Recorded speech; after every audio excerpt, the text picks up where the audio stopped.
அனைவருக்கும் வணக்கம். நான் ரேணு மீரா. வழக்கம் போல இன்னைக்கும் ஒரு சிறுகதை தான், ஆனால் ரொம்ப குட்டி கதை. திரு ஜெயகாந்தன் அவர்கள் எழுதிய அன்புக்கு நன்றி அப்படிங்கிற கதையை இன்னைக்கு ஒரு சிறந்த ஒரு ஒரு சின்ன அறிவும் ஆராய்வோம். 1963 தாமரை அப்படிங்கிற பத்திரிகையில் வெளிவந்த ஒரு கதை. இன்னைக்கும் நடக்கக்கூடிய ஒரு விஷயமாக இருந்தாலும் இந்த கதையை அவர் ரொம்ப ஒரு நுணுக்கமான ஒரு விஷயமா அவர் பார்த்துருக்கிறாரு. கதை எப்படி போகுது அப்படின்னா, இந்த கதையில ஒரு ஒரு ஒரு வாலிபன் அவன் வந்து ட்ரெயின் இதுக்காக பஸ்ஸுக்காக பஸ் ஸ்டாண்டில் காத்துட்ருக்கான். ஸோ ஒரு அந்த பக்கம் கடந்து போகிற ஒரு மனிதர் அவர் வருவார். வந்துட்டு என்ன செய்வாருன்னா, அவர் என்னப்பா இங்கே நின்று இருக்க அப்படின்னு கேட்பாரு. அப்போ அந்த பையன் சொல்லுவான், இல்லைங்க நான் ஊருக்கு கிளம்புறேன் அப்படின்னு. ஓ அப்படியா, ஊருக்கு கிளம்புறியா, ஏன் என்னாச்சு அப்படின்னா, என்னன்னே தெரியலங்க, உங்களே எனக்கு தெரியுமா அப்படின்னு கேட்பான். உடனே அவர் சொல்லுவார், ஆமாப்பா நீ வந்து இந்த தெருவில் இங்கே கொடுத்தனா இருந்தீங்க அவன் தானே அப்படின்னு கேட்டோன்னே, பரவாயில்ல சார், உங்களுக்கு எனக்கு தெரியுது, மன்னிக்கணும், எனக்கு உங்களை யாருன்னு தெரியல அப்படின்னு சொல்லிட்டு உடனே அந்த பையன் வந்து சொல்லுவான், ரொம்ப ரொம்ப மன்னிச்சுக்கோங்க சார். அவன் ரொம்ப பண்பா இருக்கிறது இவன் ஒரு மாதிரி ஆச்சரியமாவே குறுகுறுமாவே பார்க்குறான். சரிப்பா, எதுக்கு நீ இப்போ ஊருக்கு போற, எந்த ஊருக்கு போற? இல்லை சார், நான் இந்த மாதிரி சென்னைக்கு போறேன், நான் வந்து டீச்சர்ஸ் ட்ரைனிங் படிச்சுட்டு இருக்கேன். ஸோ டீச்சர்ஸ் ட்ரைனிங் படிக்கிறதுனால எனக்கு அந்த கடைசி இறுதி இதில் இருக்க வருஷத்துல எனக்கு வந்து அவங்க வீடு காலி பண்ணுன்னா நாங்கள் பண்ணி தானே ஆகணும். இது என்னப்பா கதையா இருக்கே, கொடுத்தனக்காரன் உனக்குன்னு ஒரு இது இல்லையா அப்படின்னா, இல்லைங்க நான் கொடுத்தனாலாம் இல்லைங்க, அவங்க தெரிஞ்சவங்க கம்மி இதுக்கு என்னை அங்கே வச்சிருக்கிறாங்க, அவங்க போன்னு சொன்னோன்னே போயிடணும் இல்லைங்களா, நான் ஒன்றும் நிறைய வாடகையெல்லாம் கொடுத்துட்டு இல்லைங்களே அப்படின்னு சொன்ன உடனே அவர் வந்து என்ன செய்யறாரு, சரி வேற ஏதாவது பிரச்சனையா அப்படின்னு அவர் நோண்டி கேட்குறாரு. இல்லைங்க ஐயா, அதெல்லாம் ஒன்றும் இல்லைங்க, அவரே எனக்கு இவ்வளோ தூரம் உதவி பண்ணாருங்க, அதை போய் நான் பெருசாக எடுத்துக்க முடியுங்களா அப்படின்னு ரொம்ப பணிவாகவே பேசிட்டு இருக்கான் அந்த பையன். சரிப்பா, இப்போ நீ பாதியில் கிளம்புறியே, எங்கே போவேன், எங்கெங்க போகிறது, அவங்க ஃப்ரெண்டு வீடு இருக்குது, அவங்ககிட்ட கேட்டு பார்க்குறேன், எனக்குன்னு யாரும் இல்லைங்க, நான் அனாதை, தனியாகவே நான் இருக்கேன், ஏதோ படிக்க வைக்கிறாங்க ஒரு பெரியவர், அந்த படிக்க வைக்கிற காலகட்டத்தில் எந்த பிரச்சனையும் வந்துடக்கூடாதுன்னு தான் நான் இந்த வீட்டில் இருந்து படிச்சுட்டு இருந்தேன். இப்போ இவங்களும் காலி பண்ண சொல்கிறதுனால நான் என்ன பண்ணுறதுன்னு தெரியலங்க, அதனால் நான் போகிறேன்.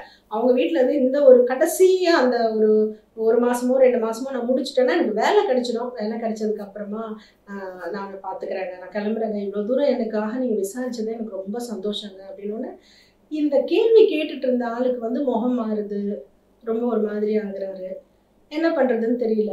சரிப்பா ஐயா, பஸ் வந்துடுச்சுங்க ஐயா, நான் கிளம்புறேன்னு சொல்லிட்டு அந்த படுக்கை ஒரு சுருட்டி வச்சுக்கிட்டு கையில் ஒரு சின்ன ஒரு இரும்பு பெட்டி அதை கையில் எடுத்துக்கிட்டு அவன் போகிறான். அவனை ஊருக்கு போகிறத இவர் பார்க்குறாரு. பார்த்துட்டு இவர் வர்றாரு, வந்து அந்த வீதிக்குள்ளே வர்றாரு. வந்த உடனே இந்த பையன் குடியிருந்தான் பார்த்தீங்களா, அந்த வீட்டு ஓனர், அவர் வந்து இந்த பையனை விசாரிச்சார் பாருங்க பஸ் ஸ்டாண்டில். அவர்கிட்ட சொல்கிறாரு, நீங்கள் சொன்ன மாதிரி காலி பண்ணிட்ட வச்சுட்டாங்க அந்த பையனை, அந்த மாதிரி பையன்லாம் நம்ம தெருவுக்கு தேவையில்லைங்க, மோசமான பையனாக தான் இருக்கா போல இருக்கு, நான் அனுப்பிச்சிட்டேங்க, நீங்கள் எதுக்கும் கவலைப்படாதீங்க, நீங்கள் போங்கன்னு சொல்லவும் இவர் ஒரு மாதிரி என்ன பண்ணுறதுன்னே தெரியல இருக்கு. நேராக வீட்டுக்கு வராரு. இவர் வீட்டு மாடிக்கு போகிறாரு. இவருக்கு ஒரு 60 வயது இருக்கும். இவருடைய மனைவி அதுக்கு ஒரு 20 வயது இருக்கும். அந்த பெண்ணு ஒரு ஜன்னல் பக்கமாக நின்று தலைமாறிட்டு இருக்கு. இவர் உடனே மூதேவி இன்னும் அந்த ஜன்னலை விடுறதா இல்லையா நீ அப்படின்னு சொல்லி திட்டுறாரு. உடனே அந்த பொண்ணு இப்படி திரும்பி பார்த்துட்டு, இப்போவும் என்ன எதிர்த்த வீட்டு ஜன்னல்ல இருக்கவன் காலி பண்ணிட்டு போயிட்டான் போல இருக்கே அப்படின்னு. உடனே எதிர்த்த வீட்டு ஜன்னல்ல இருக்கானா, யாரு இருக்கா அப்படின்னு கேட்பா. இவருக்கு ஒண்ணுமே புரியாது, என்னடா இது, இவன் யாரு இருக்கான்னு கேட்கறா அப்படின்னு. அதான் அந்த வீட்டுல ஒரு பையன் ஒருத்தர் இருந்தான், நான் எனக்கு தெரியாது, நான் பார்த்ததே இல்லைன்னு. அப்பதான் இவருக்கு தெரியும், அந்த எதிர்த்த வீட்டு ஜன்னல் அங்க ஒரு ஆள் இருந்ததே இவளுக்கு தெரியல. இவ அந்த ஜன்னல்ல இருக்கக்கூடிய கண்ணாடியை பார்த்து தலைவாரிட்டு தான் இவ இருந்திருக்கா. இத ரொம்ப நாளாவே எதிர்த்த வீட்டு ஜன்னல்ல ஒரு பையன் இருக்கிறான், அவன் இவளை பாக்குறான், இவ அவனை பாக்குறா அப்படின்ற ஒரு மனசுக்குள்ள ஒரு எண்ண ஓட்டத்தை ஓட்டி இதை பொறுத்துக்க முடியாத ஒரு நிலைக்கு தானே தள்ளப்பட்டு அதை அந்த ஹவுஸ் ஓனர் கிட்ட சொல்லி அங்க இருக்கக்கூடிய பையனையும் காலி பண்ண வச்ச பெருமை இவரை சாரும். இப்போ அந்த பையனை நேரடியா சந்திக்க நேரிடும் போதுதான் தெரிய வருது அந்த பையனுடைய நிலை எல்லாமே. வீட்டுக்கு வந்து இந்த பெண்ணை போய் பார்த்து பேசும்போதுதான் அவன் உண்மையை பேசுறான். ஏன்னா அந்த கண்ணுல இவருக்கு அந்த உண்மை தெரியுது. இதற்கு பையன் இருந்தானா, எனக்கு தெரியவே தெரியாது அப்படிங்கிறா. இவ பொய் சொல்லல, இவளும் உண்மையதான் சொல்றாங்க. அப்புறம் புரிஞ்சுக்கிறார். அதுக்கப்புறமும் ஒரு குற்ற மனப்பான்மையோடவே தலை குனிந்து அந்த இடத்தை விட்டு நகர்ந்ததால இந்த கதை முடியும். கதை என்னவோ சின்ன கதை தான். ஆனா சந்தேகம் அப்படிங்கிறதும் அது எப்பொருள் யார் யார் வாய் கேட்பினும் அப்பொருள் மெய்ப்பொருள் காண்பது அறிதுங்கிற மாதிரி எதுவுமே உண்மை தெரிஞ்சுக்காம அவசரப்பட்டு எடுக்கக்கூடிய முடிவுகள் ரொம்பவே வந்து மனசை காயப்படுத்துவது மட்டும் அல்லாமல், அதாவது யார் பாதிக்கப்படுறாங்களோ அவர்களுடைய மனசு பாதிக்கப்படுதுங்கிறத தாண்டி குற்ற மனப்பான்மைக்குள்ள தான் போனதுக்கு அப்புறம் மீண்டு வருவது பெரும் சிரமம்ங்கிறத ரொம்ப அழகா இங்க விவரிச்சிருப்பார். இப்போ இந்த கதையை திருமதி ஸ்ரீவித்யா அவர்கள் பார்க்கும் பார்வை என்ன அப்படின்னு கேட்டுக்கோ. சொல்லுங்க ஸ்ரீவித்யா. ரொம்ப அழகா சொன்னீங்க கதையை. நீங்க இமோஷனல் ஆகிறத என்னால பார்க்க முடியாது. நீங்க அந்த கதைக்குள்ள போயிருக்கீங்க. இது நிறைய வீட்டுல நடக்கிற விஷயம் தானே. இட்ஸ் நாட் ஒரு ஏதோ ஒரு ஃபேண்டசி லேண்ட் இல்லை, நிஜமான விஷயங்கள். இந்த பேரனாய்டுன்னு சொல்ற அந்த ஒரு அது வியாதின்னு சொல்லாமா, இல்லை ஒரு மேல் நோட்டமா இருக்கிற ஒரு சந்தேகம்னு சொல்லலாமா தெரியல. பெண்கள் இதனால நிறைய பாதிக்கப்பட்டிருக்காங்க. அது தெரிஞ்ச உண்மை. ஃபுல் வேர்ல்டு நான் சொல்லுவேன். ஸோ இதனால அந்த ஒரு இன்னோசென்டான ஒரு கேரக்டர், ஒரு சின்ன பையன், படிக்கிற பையன், யாருமே இல்லை, பணங்காசு இல்லை, இப்போ என்ன பண்ண போறேன்னு ஒரு கேள்விக்குறியோடு அவன் கிளம்பி போறான். ஸோ இதெல்லாம் காமிச்சு ப்ளஸ் அட் தி எண்ட் எப்படி முடிக்கிறாருன்னா அவரோட குற்ற உணர்ச்சி, அவருக்கு ஆமாம் தப்பு பண்ணிட்டோமே அப்படின்னு ஒரு ஃபீலிங்கோட முடிகிறது வந்து நல்லது. எவ்வளவு பேருக்கு அந்த குற்ற உணர்ச்சி வந்து தெரியல. இந்த கதையில அழகா வந்து அப்படி நல்லபடியா முடிச்சிருக்கு. கதையோட பேர் கூட எனக்கு ரொம்ப கனெக்ட் ஆச்சு. அந்த பையன் கடைசியில் அந்த வார்த்தையை சொல்லுவான், அன்புக்கு நன்றி. யார் என்னன்னே தெரியாது, நீங்க வந்து அன்பா என்கிட்ட கேக்குறீங்க, பேசுறீங்க, நான் போறதை பத்தி வருத்தம் வேற படுறீங்க, உங்க அன்புக்கு நன்றின்னு சொல்லிட்டு அவன் மூவ் பண்ணுவான். அதுவே வந்து ஒரு குறிப்பா ஜெயகாந்தன் அவருடைய கதைக்கு பேர் வைக்கிறது, அந்த பேர் வச்சே வந்து என்ன பண்ணுவாரு, எல்லாரையும் வந்து படின்னு சொல்லிடுவாரு. அந்த மாதிரி இருக்கும். சொல்லுவாங்க அந்த கதையோட டைட்டில் ரொம்ப இம்பார்ட்டன்ட் அப்படின்வாங்க. கதை எழுதும் போது உங்க டைட்டில் வந்து ஸ்ட்ராங்கா இருக்கணும். இந்த காலத்துல எக்கச்சக்கமான இன்ஃபர்மேஷன், எக்கச்சக்கமான கதைகள் இருக்கிற போது டைட்டில் ரொம்ப இம்பார்ட்டன்ட் அப்படின்னு நம்ம இப்பவே சொல்றது. அப்பதான் அந்த காலத்துல அப்படின்னா ஜீனியஸ் நம்ம தான் அவங்கள்ட்ட இருந்து கத்துக்கணும்.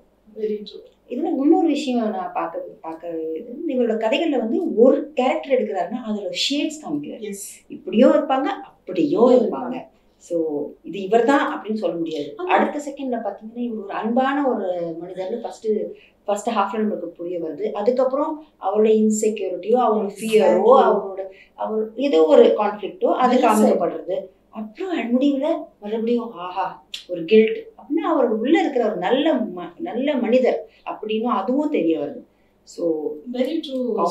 எனக்கு இது எனக்கு ரொம்ப இதுவா இருக்கு, வித்தியாசமா இருக்கு. இப்ப நீங்க பாக்குறது ஆமா உண்மைதான். அதாவது அந்த பையனை வந்து இவர் தவறா நினைக்கிற வரைக்கும் அவன் கெட்டவன்.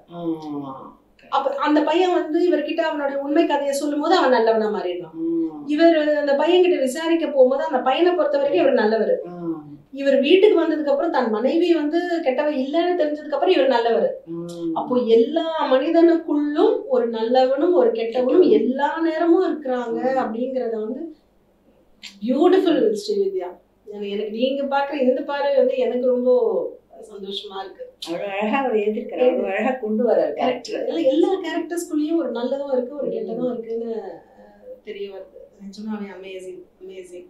ஸோ இப்போ அந்த மனைவியுடைய கதாபாத்திரம் வயது அவர் வந்து அவரை விட பாதி வயது உடைய ஒரு பெண்.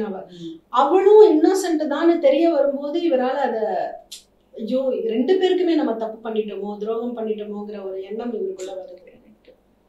ஸோ அவ தலைவாரும் போகும்போதெல்லாம் இவர் மனசுக்குள்ள என்ன தோணி இருக்குன்னா, இத்தனை காலம் தலைவாரும் போதெல்லாம் இவருக்கு இத்தனை காலம் தோணுது என்னன்னா, எது வீட்டுல இவன் பையனை பாக்குறான்.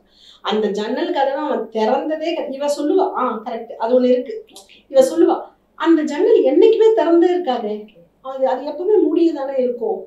அது கூட இவர் கவனிக்காம அது ஒரு அந்த வீட்டுல ஒரு பையன் இருக்கான், முதல்ல அந்த பையனை வெளியில இருந்ததுன்னு சொல்லிட்டு எதையுமே புரிஞ்சிக்காம ஒருத்தர் சொன்னாரு, அந்த தெருவுல தன்னால மற்றவங்களுக்கு தொந்தரவு வரக்கூடாதுன்னு சொல்லி அந்த ஹவுஸ் ஓனர் என்ன பண்ணிருப்பாருன்னா அந்த பையனை காலி பண்ண வச்சிருப்பாரு.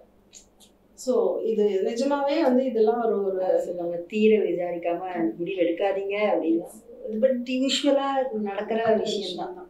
ஒருத்தர் சொல்றாருன்னா அதை நம்பி நம்ம ஆக்ஷன் எடுக்கிறது அது காமன் லைஃப், காமனான நார்மலான அழகான ஒரு அந்த விஷயம் அழகான விஷயம் கிடையாது, நார்மலான ஒரு இன்சிடென்ட்டை அழகா காமிச்சிருக்காரு. அவ்வளவுதான். இதெல்லாம் பார்க்கும்போது எனக்கு அந்த பழைய திரைப்படங்கள்லாம் வரும், அந்த அந்த வீடு அமைப்புகள் அது எல்லாமே வரும். அதெல்லாம் தான் எனக்கு விஷுவல் வந்துட்டே இருக்கும். படிக்கும்போது கதை படிக்கும்போது அந்த வீடு, அந்த செட்டப், அந்த மாடி ஏறி போறாரு, அது அங்கே எதிர்க்க ஒரு வீடு, அங்கே இருக்கிற பையன் கதை திறந்திருக்குமா இல்லையா, அதாவது இரு வீட்டுக்கும் நடுவில் அந்த முற்றம் இருக்கும். அதெல்லாம் வந்து எனக்கு அந்த பழைய படங்கள்ல பார்க்கும்போதும் இதை மேட்ச் பண்ணும்போதும் எனக்கு ரொம்ப ஒரு இதுவா இருக்கும், நல்லா இருக்கும். ஸோ ஒரு நல்ல ஒரு இன்னைக்கு டிஸ்கஷன் பண்ணியிருக்கோம்.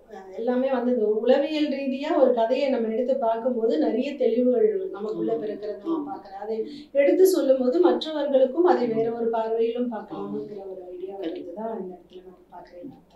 நன்றி ஸ்ரீவித்யா. ஒரு பாரமான ஒரு விஷயத்தை இன்னைக்கு நம்ம டிஸ்கஸ் பண்ணியிருக்கோம். அன்புக்கு நன்றி அப்படிங்கிற கதையை மீண்டும் இதே மாதிரியான ஒரு நல்ல கதையுடன் சந்திப்போம். நன்றி, வணக்கம்.